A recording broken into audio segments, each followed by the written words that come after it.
Friends, ఈ video కేవలం కొంతమంది గర్ల్స్కి మాత్రమే డెడికేట్ చేస్తున్నాను. కేవలం ఇది గర్ల్స్ కోసమే ఈ వీడియో. ఫ్రెండ్స్, పురాణంలో రామాయణంలో సీతకి చాలా గొప్ప పతివ్రత అనేసి ఒక మంచి పేరుంది సీతమ్మ తల్లికి.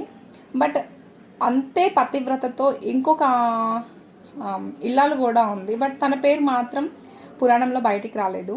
తను ఎవరో కాదు, రావణాసుడి భార్య మండోదరి. తను సీతాదేవితో ఎక్కడ కొంచెం కూడా ఎందులో తక్కువ కాదు. తను కూడా ఒక మంచి పతివ్రతగా పేరుంది. బట్ ఈ సీతమ్మ వారి ఇప్పటివరకు కూడా ప్రతి ఒక్కరూ ఇన్స్పైర్ అవుతారు. ఇప్పటికి కూడా మనము ప్రతి ఒక్క ఇంట్లో ఫొటోస్ పెట్టుకొని పూజలు చేసుకుంటాం. బట్ మండోదరి మాత్రం ఎవరికి ఇప్పటికి కూడా సమాజంలో చాలా మందికి తెలీదు. తను కూడా ఒక మంచి పతివ్రత అనేసి ఎవరికి తెలీదు. రీజన్ ఏమై ఉంటుంది ఒకసారి ఆలోచించారా?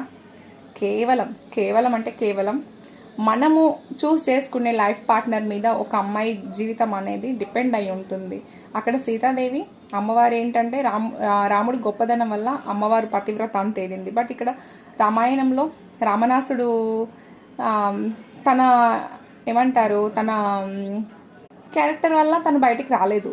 బట్ మండోదరి ఎక్కడ ఏ విషయంలో సీతాదేవి కన్నా ఎక్కడ తక్కువ కాదు అని కొంతమందికి మాత్రమే తెలుసు.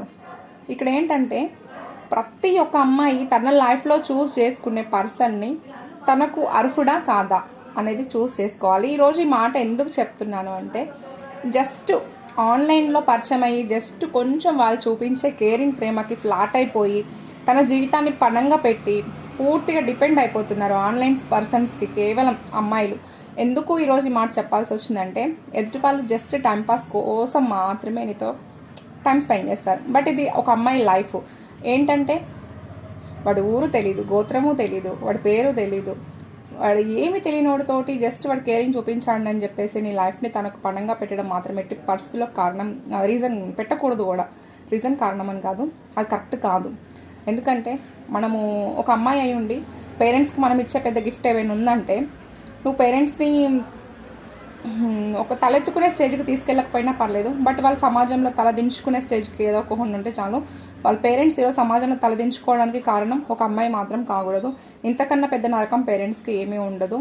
ప్రతి ఒక్క అమ్మాయి తన లైఫ్ పార్ట్నర్ విషయంలో టైంపాస్ లాగా మాత్రం తీసుకోవద్దు, జీవితాన్ని పాడు చేసుకోవద్దు. ఎందుకంటే లైఫ్ అనేది ఒక్కసారి పాడైపోయిన తర్వాత అది మళ్ళీ తిరిగి తీసుకోలేనిది.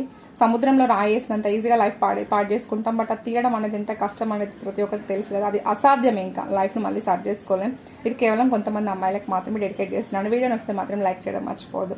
Okay, bye everyone.